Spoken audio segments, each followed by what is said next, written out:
This is popping during the last. Okay, so this is the last chapter, and then we'll start reviewing for the final exam. I did put your marks in Power School this morning for yesterday's test. Not good. That was the hardest chapter, probably, of them all. However, when you write your final exam, if you do better on the final exam than any one of your unit exams, I will replace that unit exam with your final exam mark. So you have a chance to erase your worst chapter exam or unit exam. Do better on the final exam, you'll get one replacement, the one that you got the lowest mark on. Okay? So you have that to look forward to. So this last chapter deals with antiderivatives, also known as integration, and we're going to see that it's the opposite of taking the derivative of a function. As it says, the antiderivative of a function is the opposite of the derivative of the function. If f at x equals x squared, then we know that f prime x, the derivative, would be 2x. So if you start with f at x equals 2x and you want to do the antiderivative will be x squared. However, the derivatives of x squared plus 3, x squared minus 5, x squared plus 10, x squared minus 100, they all equal 2x. So we need some way to go back and find the antiderivative to know what that constant term is. So for any constant c, capital F at x, note the capital F there, we use that to note the antiderivative. So capital F at x equals x squared plus c would be the antiderivative of f at x equals 2x. If capital F is an antiderivative of f on an interval, then the most general antiderivative of f on that interval is capital F at x plus c, where again c is an arbitrary constant. So we're going to see as we go through, there's going to be some cases where we're going to be given some initial conditions that will allow us to find out what c is. In other cases, we will just write it as capital F at x plus c. And that capital F at x represents the antiderivative of the function that you start with. So we have a table here, some commonly encountered antiderivatives. So if you start with 0, the antiderivative is 1. If you start with 1, the antiderivative is x. This next statement, this next rule, is the one that we're going to use most frequently. If you start with x to the n, where n doesn't equal negative 1, because when you look below, the next line tells us what you do when x equals negative 1 and you want to find the antiderivative. But if you have any power, any base raised to an exponent, to find the antiderivative, this is the process that we will use. This x to the n is 1x to the n. And so that's where this 1 comes from in the antiderivative column. And note what you do, whatever the power of n is, you add 1 to it. You divide the coefficient of the function, in this case that's 1. You divide the coefficients by 1 more than the power n, and then you also raise x to the power that's 1 more than n. Remember, when you do the derivative, you're always subtracting the exponent. The exponent comes in front, and then the new exponent is 1 less than you started with. Because we're doing the opposite of derivatives, instead of subtracting 1 from the exponent, we're adding 1 to the exponent. So again, this is the rule that we will use most often.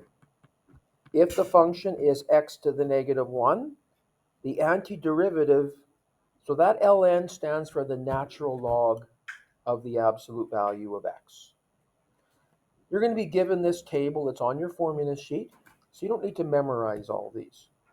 If you ever have a function, any base to the power negative 1, and you want to do the antiderivative, it's just the natural log of the absolute value of x. Okay, and there is a natural log button on your calculator. It's just below the log button on the graphing calculators. If you have a scientific calculator, there'll be a natural log button on there somewhere, ln. That's what that stands for. Okay, now we also have a special rule if the base is e. So e is a special number. And if you look on your form on this calculator, above the natural log, you'll see in blue e to the x. So to get there, if I go second function, natural log, whoops, wrong one, try that again. Second function, natural log, and I'll put 1 there, e to the 1, that's the value of e. It's a special number, and I honestly don't remember what it is used for. Euler's law, okay, and that it's used in other cases as well, right? So you can see that it's the inverse of the natural log, because a natural log has a base of e. That's what a natural log is. It is a base of e. So if you have an expression that's e to the power kx where k doesn't equal 0, the antiderivative is 1 over k e to the kx. And then we've got antiderivatives of both cosine and sine. If you got cos kx as your original function, then the antiderivative is 1 over k sine kx. If sine kx is your original function, then the antiderivative is negative 1 over k cos kx. Okay, so determine the general antiderivative for each of the following. And we say general antiderivative because each of these antiderivatives are going to end with plus c. We don't know what that constant is. We have no way of finding it out for these questions. As I said, there will be some cases where we're going to be given some initial conditions that will allow us to find out what's c. But in this case, we don't have those initial conditions, so all of these will end with plus c.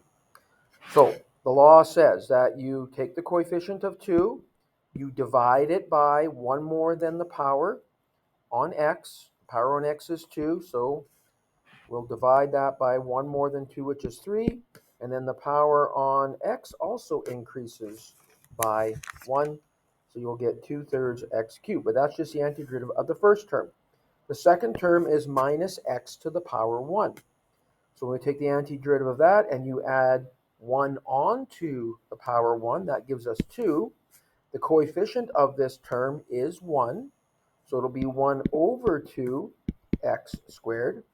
The last term is x to the power 0. So again, you're going to add 1 to that and divide the coefficient by that new number. And then the power increases by 1.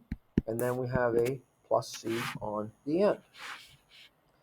So we can rewrite this as 2/3 x cubed minus 1/2 x squared plus 7x plus c. There's the general antiderivative.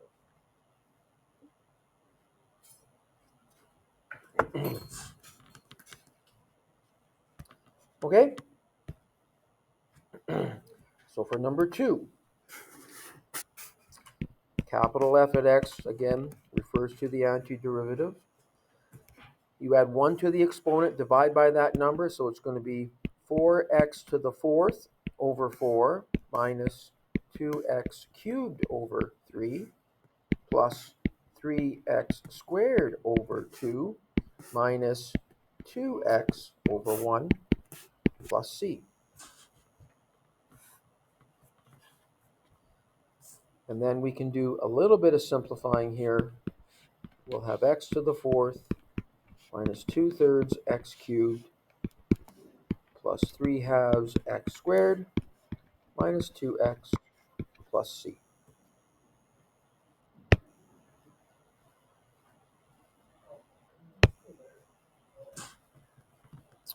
So there's the general antiderivative.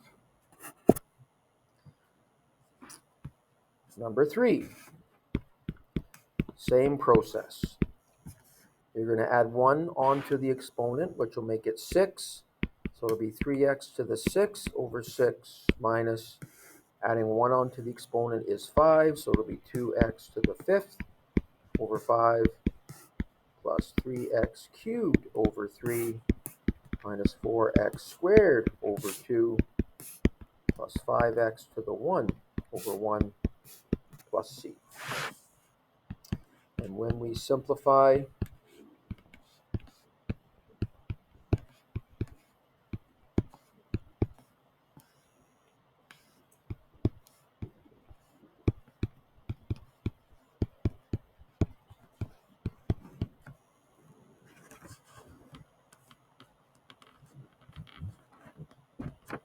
There's the general antiderivative.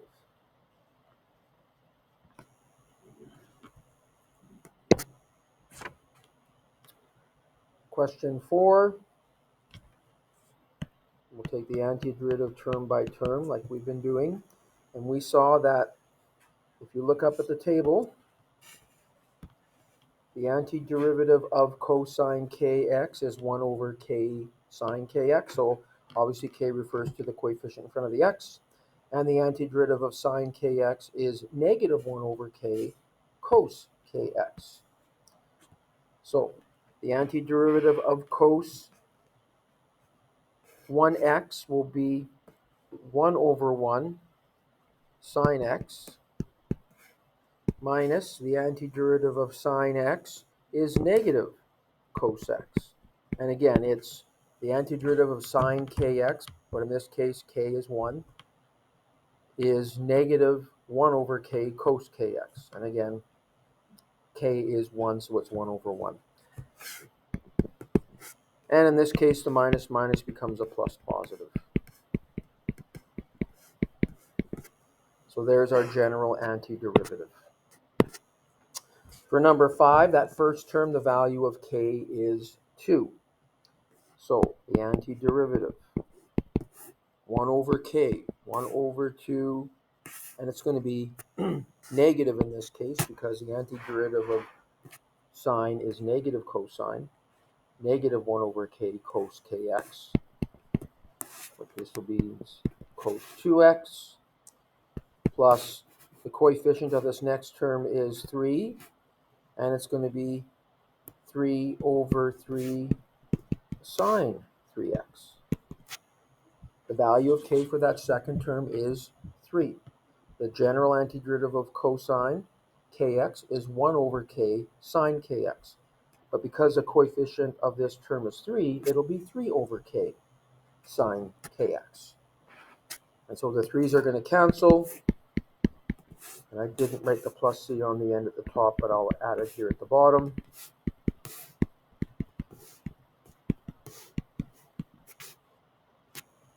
And so there's the general antiderivative.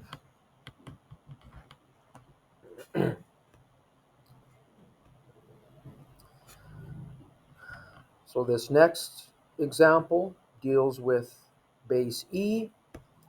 So again, going back to our table, the antiderivative of e to the kx is 1 over k e to the kx. So the only thing that changes is that you're dividing the coefficient by k. That's the only thing that changes. So the coefficient for this first term is negative 1. When we do our general antiderivative, it'll be negative 3 over negative 1 e to the same kx. So that'll be e to the negative x plus, for the second term, our value of k is 2. And again, the general antiderivative is 1 over k e to the kx. But in this case, we have a coefficient of 6, so it'll be 6 over k e to the kx.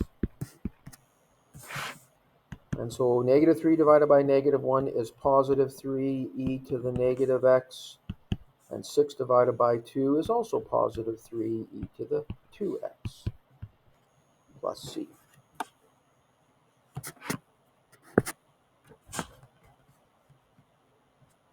So the same rules apply when you have negative exponents. The only thing that you need to watch for is when the exponent is negative 1. If we go back to our table, if the function is x to the negative 1, the antiderivative of that term is the natural log of the absolute value of x. So that's going to come into play for the second term. But the first term, you'll do it exactly the same way. The power increases by 1, so when you increase negative 2 by 1, you'll get negative 1, and you divide by that value. Minus 5, and again, the antiderivative of x to the negative 1 is the natural log of the absolute value of x. Plus, That last term is x to the 1, so we're going to increase that to 2. It'll be 1 over 2x squared plus c. So simplifying, we'll get negative 2x to the negative 1 minus 5 times the natural log of the absolute value of x plus 1/2 x squared plus c. So there's the general antiderivative.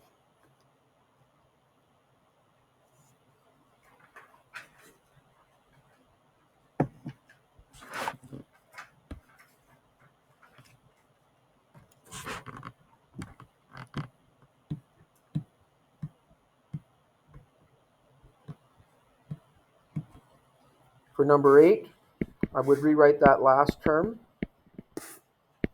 as x to the negative 3. And then we will just follow the same rules that we did before. The antiderivative of sine kx is negative 1 over k cos kx. The value of k here is 1. So it'll be negative 1 over 1 cos 1x. And when we take the antiderivative of x to the negative 3, you increase the power by 1, it'll become negative 2. So it'll be 1 over negative 2x to the negative 2 plus c, which will give us negative cos x minus 1/2 x to the negative 2 plus c. And you could take that second term and move the x down to the bottom.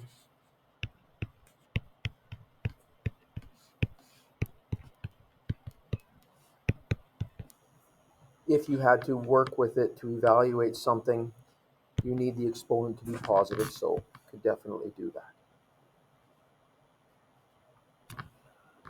All right, remember the chain rule. If we start with f at x equals x squared plus 2x to the power of half, something like that, if you want to take the derivative, the chain rule, remember, is used because it's something other than just x raised to a power. The chain rule is used, which has 2 steps. You're going to use the power rule first. The 1/2 comes in front. What's inside the bracket doesn't change here. The power decreases by 1, but then you multiply by the derivative of what's inside. That's the chain rule. So for the antiderivative, instead of multiplying by the derivative of what's inside, you're going to have to divide by 2x plus 2, which is what the derivative inside the brackets is. Because remember, antiderivative is the opposite of derivative. If the derivative says you're going to multiply by what's inside the bracket, the antiderivative will be dividing by what's inside the bracket. So again, when finding capital F at x of a term other than x, you divide by the derivative of that term. So if we had something like f at x equals the cube root of negative x to the power 5, the first thing I would do here is I would change that radical to a power, which would be power 5/3. And see, what's inside the bracket here is something a little bit more than just x. It's actually negative x. The derivative of what's inside the bracket is negative 1. So when we take the antiderivative, it's going to involve dividing by negative 1, the derivative of what's inside the bracket. The rest of it, though, is done the same way. Okay? This power is increased by 1. When you increase 5/3 by 1, you're increasing it by 3/3 to give you 8/3. So you're going to have 1 over 8/3 negative x to the power 8/3, and then that's also divided by the derivative of what's inside the bracket, which is negative 1. Now, let's put the plus c on the end. When you divide by a fraction, you divide by 8/3. That's the same as multiplying by the reciprocal, which is 3/8. And then you've got also a denominator of negative 1, which is going to make it negative 3/8. Okay? You cannot do anything. You can't say that you can cancel the negatives here, because this negative x inside the brackets needs to be raised to the power 8/3. Okay? So we can't just straight out cancel those two. So what I did, again, dividing by 8/3 is the same as multiplying by 3/8, and that's divided by negative 1 or times by negative 1 makes it negative 3/8. negative x to the power 8/3 plus c. And remember, you can always check if you want by taking the derivative of this. If you take the derivative of this, you should get what you started with. So you can check using f prime x. So if f at x equals negative 3/8 times negative x to the power 8/3, and we won't worry about the plus c here. If we take the derivative of that, you should get what you started with. So the derivative says we bring the exponent and bring it in front as a coefficient. So that 8/3 will be multiplied by the negative 3/8. And then you've got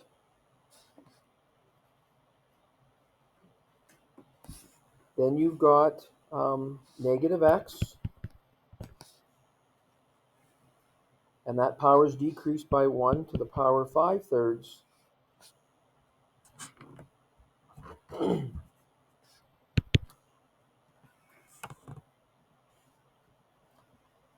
And what happens here is the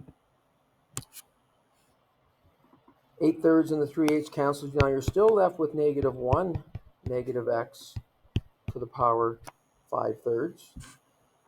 But if you look at this negative x here, you could take the negative 1 out.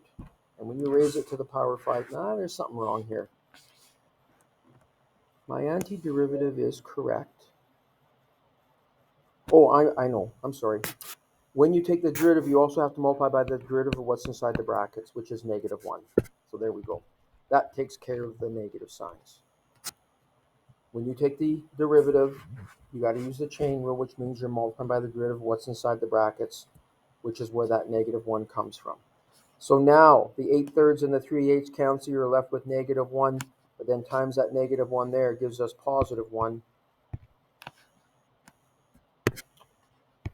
So you're just left with negative x to the power 5/3, which was the original expression.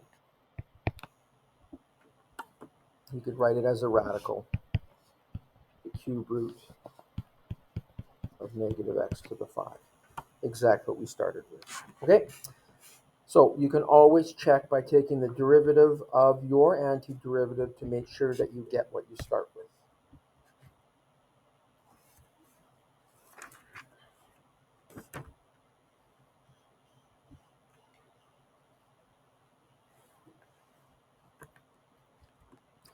All right, so let's look at number 10. Do exactly the same thing. If dy by dx equals 3x plus 5 all squared, that means it is a derivative already. So if you go backwards and take the antiderivative, you're just going to have y. So if we follow the same process, again, the power is increased by 1 to 3. You're going to divide by that.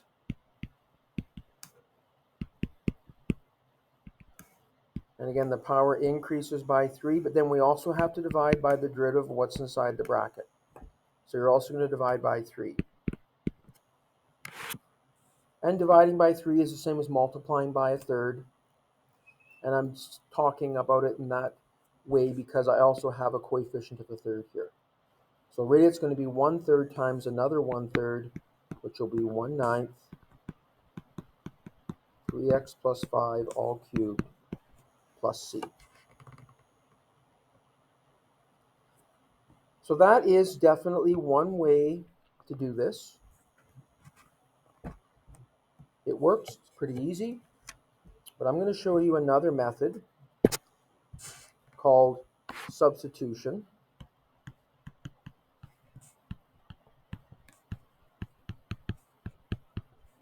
Because we are going to see some of these where you need to use this method of substitution to do the antiderivative. And that'll come in handy when your original expression, your function you want to take the antiderivative of, is a product. Okay, we haven't seen any like that yet. We've had sum and difference of terms, and we've just done it term by term. But what if it's a product and you want to take the antiderivative of an expression that is a product of two factors. This is where this method of substitution comes in. So this is going to be done using an expression here. We're going to start with the expression dy by dx, and we can say that equals dy by du times du by dx. That is an expression that is true, because if you look at that on the right side, you can cancel the du's. Right? dy by dx on the left equals dy by du times du by dx. You can simplify that expression on the right. You can cancel the du's, and you're left with dy by dx, the same thing that's on the left. So that is a true statement. But then we're going to take it, and we're actually going to solve for dy by du. dy by du then will be dy by dx divided by du by dx. This is the expression that we are going to use for this method of substitution. Dy by du equals dy by dx divided by du by dx. So let's see how this works. I'll continue up here. Here's how this works. Because you've got 3x plus 5 inside the bracket, I'm going to let u equal 3x plus 5. I'm going to choose the variable u and let that equal 3x plus 5, what's inside the bracket. Now, I can take the derivative of that. That would be du by dx. That will just be 3. The derivative of u with respect to x would just be 3. So, this is where I'm going to use this expression that we just wrote here. Let me change colors. I can say that dy by du, again, equals dy by dx divided by du by dx. Up above here, we've written what du by dx is. That's 3. Dy by dx is this expression that we started with, our original question. Only instead of writing it in this form, remember, I let u equal 3x plus 5. So I'm going to replace this 3x plus 5 that's squared with u. So dy by du will equal dy by dx, which again was this original expression, only I'm going to replace the 3x plus 5 with u. So it'll be u squared divided by du by dx, which is 3. We can write that as 1/3 u squared. This is the expression that I'm now going to take the antiderivative of. I'm going to increase the power on u by 1 to make it 3, and I'm going to divide by that value. Dividing by 3 is the same as multiplying by 1/3, so I'll get 1/9 u to the 3, and now I can take that u value. I let 3x plus 5 equal u. I can sub that back in and say now I'll have y equals 1/9 3x plus 5 to the power 3, and then I'll put the plus c on the end. So I got the same answer. Obviously, this is much more, I wouldn't say complicated, it just takes longer using the method of substitution. For an expression like 3x plus 5 all squared, it's much easier just to use the chain rule. Okay, much easier.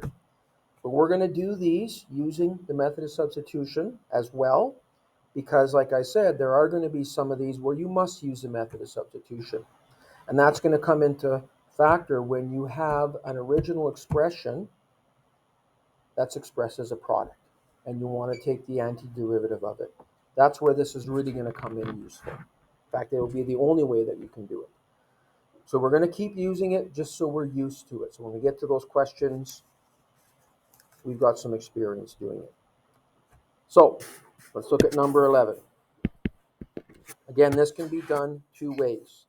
If dy by dx equals this, then the antiderivative would be y. Again, dy by dx says it's a derivative. if you go backwards, you're going to have it in terms of y equals. So using the chain rule, the power first increases by 1 to 3. We divide by that number, and we also divide by the derivative of what's inside the brackets. The derivative of 2x plus 1 is just 2 plus c. So on the bottom, you'll have 3 times 2, which is 6. This will be the same thing as 1/6 2x plus 1 all cubed plus c. Very quick, very easy, done. However, like I said, we're also going to do these using substitution, so we get used to this method.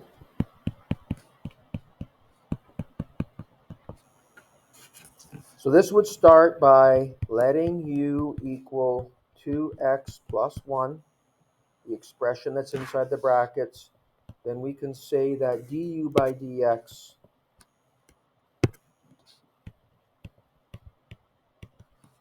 will just be 2. And then we start with that relationship again, that dy by du equals dy by dx divided by du by dx.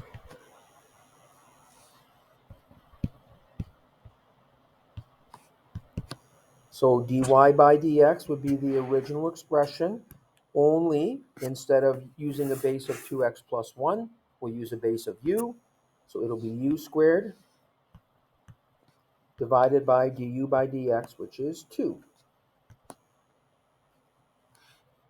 So that's the same thing as 1/2 u squared. So dy by du, we would write it as 1/2 u squared. And then y, the antiderivative, this power increases by 1 to 3, and you divide by that. Dividing by 3 is the same as multiplying by a third. This will give us 1/6 u cubed. And then we put our 2x plus 1 back in for u. Exactly the same that we got using the chain rule. Okay, so again, this method of substitution works. It works. And it's really going to come into play for number 13. Right? We're going to have to use the method of substitution for that one because the original expression is a product. So let's do one more. We'll do number 12 both ways, starting with the chain rule method where the power increases by 1 to 3. We're going to divide by that. And we also divide by the derivative of what's inside the bracket. I'm just going to write this a little bit differently. Be a little neater. So we're dividing by the 3, the new power, and we're also dividing by the derivative of what's inside the bracket, which is 5. 3 times 5 is 15, so dividing by 15 is the same as multiplying by 1 over 15.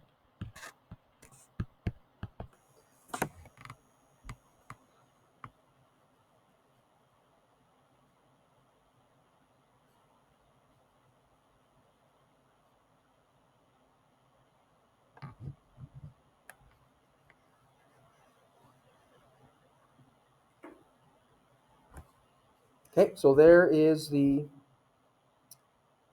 antiderivative that way. If we use substitution,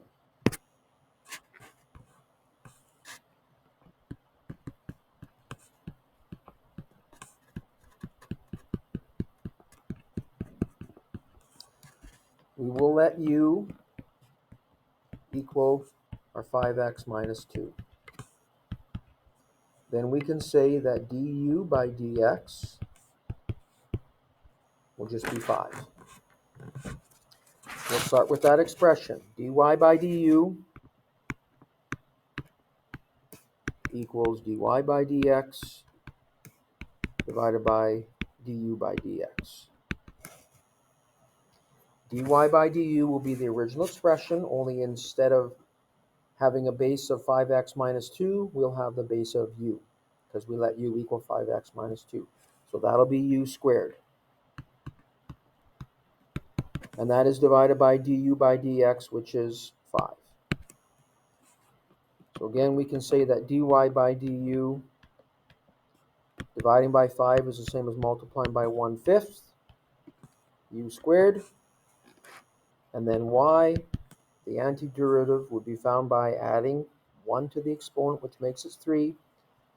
We're going to divide by that, which is the same as multiplying by a third, so that'll give us 1/15 u cubed plus c, and then we will put our u value back in, which is our 5x minus 2. We got exactly the same answer as we did using the chain rule. So again, it works. And like I said, that's the only way you can do a question like number 13. Right? So we will let u equal the first factor. U equals sine x. Then du by dx, the derivative of sine x is cos x, derivative. So again, that's on the formula sheet. You don't have to remember these derivatives. They're there for you. Then we'll start with that expression. Dy by du equals dy by dx divided by du by dx.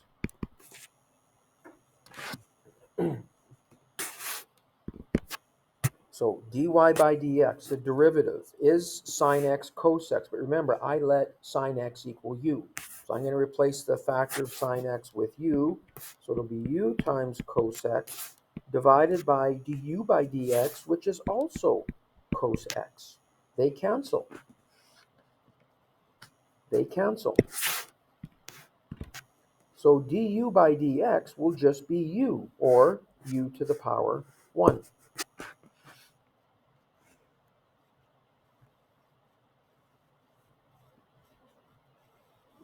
So if we start with du by dx being u to the power 1, I'm sorry, dy by du, not d. dy by du.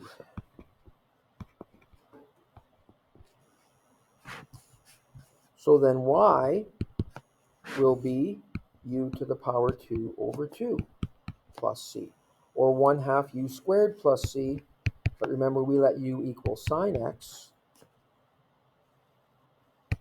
And when you square sine x, that'll be sine squared x plus c. And there's your antiderivative. So again, we always do this by letting u equal the first factor.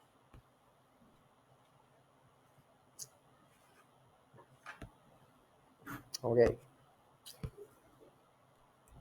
So what you should work on for practice on page 408, number 1 through 4, 6a. I will post those solutions to Google Classroom so you can check your answers.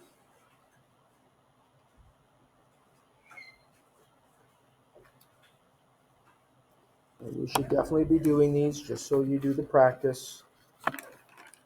I'm guessing maybe the practice has been kind of dropping off as of late. That would explain that the marks weren't so great on the exam, so take the time to do the practice.